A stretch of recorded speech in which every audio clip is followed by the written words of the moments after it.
ADS-നെ കുറിച്ചുള്ള ഒരു allegation that you are a green activist kind of a person.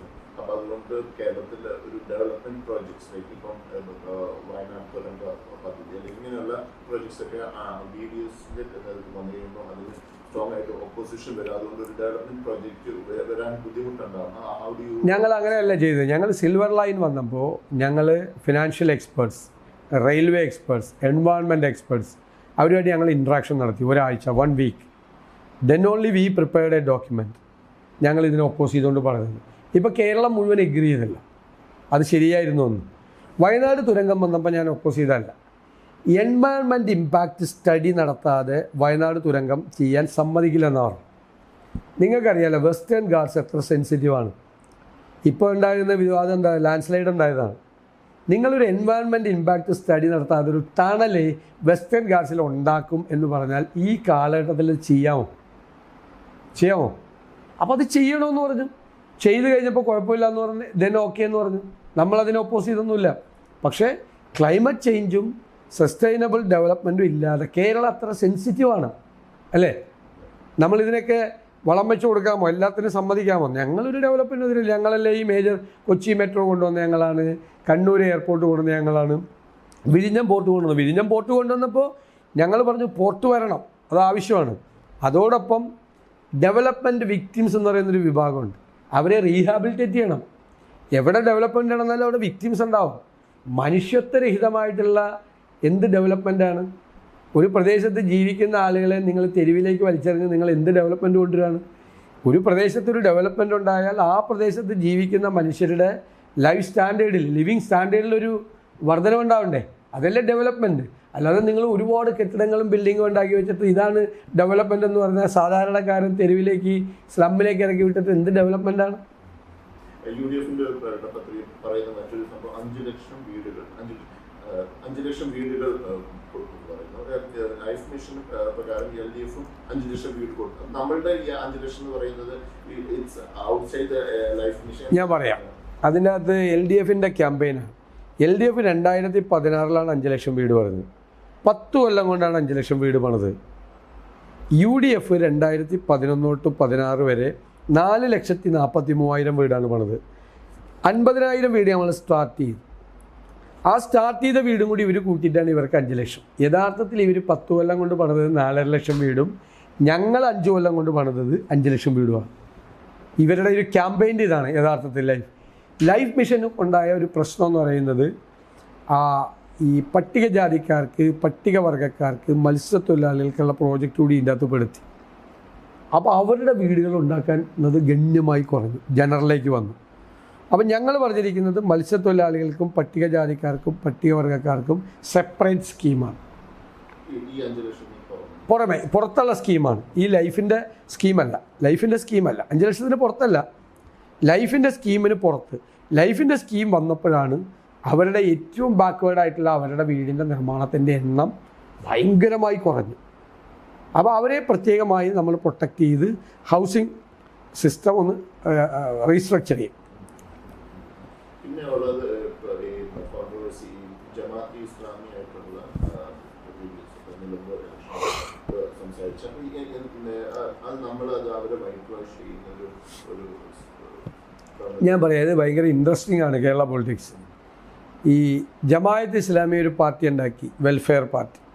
ആ welfare party 2019 onwards അവർ national ഇതെല്ലാം വെച്ചുകൊണ്ട് കോൺഗ്രസിന് സപ്പോർട്ട് ചെയ്തു. കോൺഗ്രസ് ഉള്ള മുന്നണി അവർ തമിഴ്നാട്ടിൽ CPM അടക്കമുള്ള ഇന്ത്യ മുന്നണിയാണ് സപ്പോർട്ട് ചെയ്യുന്നത്. CPM നേതാക്കൾ MP-മാരായവർ അവരെയും കൂടി സപ്പോർട്ട് കൊടുക്കുകയാണ്. അപ്പം ഞങ്ങൾ ആ സപ്പോർട്ട് എതിർത്ത് പറഞ്ഞില്ല. They are not the part of UDF. അവർ അസോസിയേറ്റ് അല്ല, ഒന്നുമല്ല. UDF-ന് ഔട്ട്സൈഡ് നിന്നുകൊണ്ട് സപ്പോർട്ട് ചെയ്തതാണ്. ഞങ്ങളത് അക്സെപ്റ്റ് ചെയ്തു. ഇൻട്രസ്റ്റിംഗ്ലി CPM അതിനെ ഒപ്പോസ് ചെയ്തു.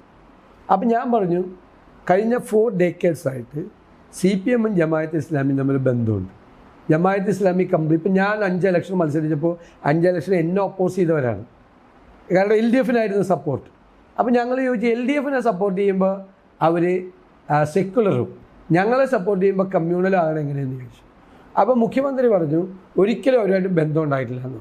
Then I produced A video clip. that he was welcoming, as a party secretary, he was welcoming the support of the Jamaat Islami. That was the thing. Now, the interesting question is, SDPI LDF-ന് support ചെയ്തു, PDP LDF-ന് support ചെയ്തു. SDPIയെ കുറിച്ച് 24th party കോൺഗ്രസ്സിൽ എൻ്റെ കയ്യിലുണ്ട് എഴുതിയിരിക്കുന്നത് എക്സ്ട്രീം ഔട്ട്ഫിറ്റാണ്, എക്സ്ട്രീം ഫോഴ്സാണ്. അപ്പോൾ how can they receive the support of an extreme outfit? Party കോൺഗ്രസ്സിൽ പറഞ്ഞിരിക്കുന്നത് PDP ഓൾസോ, അറിയാമല്ലോ PDP ആണ്. അവർ രണ്ടുപേരും സപ്പോർട്ട് അവർ മേടിക്കുക. അപ്പോൾ അവർ വാങ്ങിക്കുമ്പോൾ ഇവർക്ക് കുഴപ്പമില്ല എന്നാണ് അവർ പറയുന്നത്. ഒരു ഓപ്പർച്യൂണിസ്റ്റിക് അപ്രോച്ചാണ്. CPM RSSുമായിട്ട് ഡീലുണ്ടാക്കി. കാരണം സംഘപരിവാറിൻ്റെ അജണ്ട കോൺഗ്രസ് മുക്ത ഭാരതമാണ്. അപ്പോൾ ഞാനാണ് ആ ഡീലുണ്ടായെന്ന് പറഞ്ഞത്. കാരണം അതിൻ്റെ എക്സാമ്പിൾ പാലക്കാട് ഞങ്ങൾ ജയിച്ച സീറ്റാണ്, 18,000 വോട്ട്സിന്. അവിടെ സെക്കൻഡ് BJP ആണ്, വൾണറബിൾ തേർഡാണ് CPM-ന്. അവരവിടെ UDF-ൻ്റെ കാൻഡിഡേറ്റിനെ വോട്ട് സ്പ്ലിറ്റ് ചെയ്യാൻ വേണ്ടി കൊണ്ട കാൻഡിഡേറ്റിനെ നിർത്തി. അതിന് പകരം BJP ചെയ്തത്, BJP സ്റ്റേറ്റ് പ്രസിഡന്റ് ഒരു A ക്ലാസ് സീറ്റിലാണ് മത്സരിച്ചത്, Konni. He got 32,000 votes. It's a big got for BJP in Kerala. ആ സീറ്റ് ഇവർ ഇറലവൻ്റ് ആയിട്ടുള്ള ഒരു കോയലിഷൻ പാർട്ട്ണർ കൊടുത്തു. ശബരിമല ഇരിക്കുന്ന റാന്നി ആ പത്തനംതിട്ടയിൽ പോലും ഇല്ലാത്ത ഒരു പാർട്ടി 2020 കൊടുത്തു. എന്നിട്ട് അവരുടെ കാൻഡിഡേറ്റ് പറയുകയാണ് ശബരിമല ഇഷ്യൂവിൽ ഞങ്ങൾ ഗവൺമെൻറ്റിനെതിരല്ലെന്ന്. അപ്പോൾ ഇത് ഇവർ തമ്മിലുള്ള ഡീലാണ്. നമ്മൾ അധികാരത്തിൽ വന്നിട്ടുണ്ട് ചില സെക്ടേഴ്സ്, അതായത് നമ്മൾ ഈ സർക്കാരിൻ്റെ പാലിച്ചത് അത് ഏതൊക്കെ സെക്ടറായിട്ട് നമ്മൾ ഒരു ഓവർഹോൾ ചെയ്യാനായിട്ട് നമ്മുടെ തന്നെ ഒരു നെറേറ്റീവാണ്, health Kerala is in ventilator. അപ്പോൾ ഞങ്ങൾ എന്താ ചെയ്തത്? We appointed a health commission, we conducted a health conclave participating more than 300 doctors outside and inside India. We prepared a document, health document, വളരെ authentic ആയിട്ടുള്ളൊരു ഡോക്യുമെൻ്റ് പ്രിപ്പയർ ചെയ്തു. At the same time education, higher education, brain drain is happening like anything. അപ്പോൾ ഞങ്ങളുടെ narrative within 5 years Kerala will be an old age home. അപ്പോൾ ഞങ്ങൾ education conclave നടത്തി. Academicians, former VCs, outside India ആളുകളെല്ലാം വന്നു. ഞങ്ങളൊരു higher education document ഞങ്ങൾ തയ്യാറാക്കി. ഇപ്പോൾ ഫോർ എക്സാമ്പിൾ, ലോകത്തെല്ലായിടത്തും nature of jobs have been changing, ഫാസ്റ്റായിട്ട് ചേഞ്ച് ചെയ്യണം. പണ്ട് ഇത്രയും കമ്പ്യൂട്ടർ വന്നപ്പോഴാണ് ആ ചേഞ്ച് ഉണ്ടായത്. ഇപ്പോൾ കമ്പ്യൂട്ടർ വന്നപ്പോഴുള്ള ചേഞ്ചിനേക്കാളും ഫാസ്റ്റായിട്ട് പോവാണ്. അപ്പം ഞങ്ങൾ we are going to introduce a global job watch tower.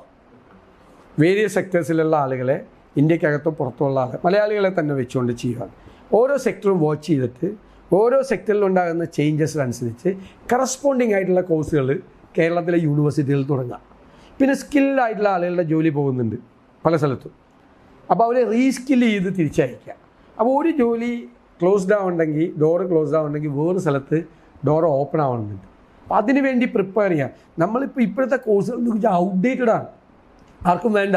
ഇപ്പം നമ്മളെല്ലാം പഠിക്കുമ്പോൾ 90% മാർക്ക് കിട്ടുന്ന കോഴ്സുകൾ കുട്ടികൾക്ക് വേണ്ട. കാരണം അതുകൊണ്ട് കാര്യമില്ല. അപ്പോൾ അതുകൊണ്ട് അവർ കാനഡയിലും ജർമ്മനിയിലും ഒക്കെ പോയി പഠിക്കുന്ന കോഴ്സുകളൊക്കെ, നല്ല കോഴ്സുകൾ നമുക്ക് പലതും ഇവിടെ സ്റ്റാർട്ട് ചെയ്യാൻ പറ്റും. നമുക്ക് കുട്ടികൾക്ക് സപ്ലൈ ചെയ്യാൻ പറ്റും നല്ല ജോലിക്കുള്ള. പിന്നെ കോർപ്പറേറ്റുകളായിട്ടുള്ള നമ്മളൊരു ഒരു അലയൻസ് ഉണ്ടാക്കി എഡ്യൂക്കേഷൻ സെക്ടറിൽ.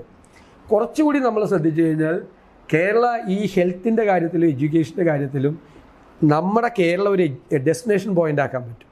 പുറത്തുനിന്ന് കുട്ടികൾ വരും. അപ്പം ഞങ്ങളുടെ ഹെൽത്തിലുണ്ട്, ഹെൽത്തിൽ ഒരു ഹോളിസ്റ്റിക് മെഡിസിൻ പറയുന്നുണ്ട്. ഇപ്പോൾ റീഹാബ് സെൻറ്റേഴ്സ് വലിയ കൺസെപ്റ്റാണ്. തളർന്നു കിടക്കുന്ന ആളുകളെ എണീപ്പിച്ച് നടത്താൻ പറ്റും. നമുക്ക് ഹോളിസ്റ്റിക്കായിട്ട് നടത്താം, ആയുർവേദവും അലോപ്പതിയും കൂടി കൂട്ടി നടത്താം. അപ്പോൾ അതിന് വിദേശത്തു നിന്നുള്ള ആളുകൾ ഉൾപ്പെടെ ഇവിടെ വരും. നല്ല സെൻറ്റേഴ്സ് നമുക്ക് തുടങ്ങാം, ഒരുപാട് കാര്യങ്ങൾ ചെയ്യാം. ഹെൽത്തിൻ്റെ ഡെസ്റ്റിനേഷൻ ആക്കാം, ഹെൽത്ത് ടൂറിസമായിട്ട് തന്നെ കണക്ട് ചെയ്യാം. എഡ്യൂക്കേഷൻ, ഈ ഒരു സെമസ്റ്റർ ഔട്ട്സൈഡ് പഠിക്കുന്ന ഒരുപാട് കോഴ്സുകൾ പുറത്തുണ്ട്. ഇവിടെ നന്നായിട്ട് പക്കായിട്ട് നമ്മൾ ആ സിസ്റ്റം കൊണ്ടുവന്നു കഴിഞ്ഞാൽ 1 സെമസ്റ്റർ ഔട്ട്സൈഡ് എന്നുള്ളത് നമുക്ക് നമ്മുടെ എഡ്യൂക്കേഷനായിട്ട് ലിങ്ക് ചെയ്യാം. പിന്നെ യൂണിവേഴ്സിറ്റികളിലൊക്കെ ഒരു അക്കാഡമിക് കാര്യങ്ങളൊന്നും ഈ സിൻഡിക്കേറ്റിലൊന്നും സംസാരിക്കുന്ന പോലുമില്ല. എല്ലാം ഈ തേർഡ് റേറ്റ് പൊളിറ്റിക്സാണ് സംസാരിക്കുന്നത്. ഒരു യൂണിവേഴ്സിറ്റി സിൻഡിക്കേറ്റിലും അക്കാഡമിക് കാര്യങ്ങൾ സംസാരിക്കുന്നില്ല. അപ്പം നമ്മൾ അക്കാഡമിക് കാര്യങ്ങൾ കംപ്ലീറ്റ് അത് മാത്രം നോക്കുന്നൊരു ബോഡി കൂടി നമ്മൾ പ്ലാൻ ചെയ്യുന്നത്. റീസ്ട്രക്ചർ ചെയ്യും ഡെഫിനറ്റായിട്ട്. ഇത് നശിപ്പിച്ചല്ലോ നമ്മുടെ യൂണിവേഴ്സിറ്റികളെ. ഏത് സിൻഡിക്കേറ്റിലാണ് ഏത് അക്കാഡമിക് കാര്യമാണ് ചർച്ച ചെയ്യുന്നത്? അപ്പം നമുക്ക് കുറച്ചുകൂടി അക്കാഡമിക് ആകണം സിൻഡിക്കേറ്റുകൾ.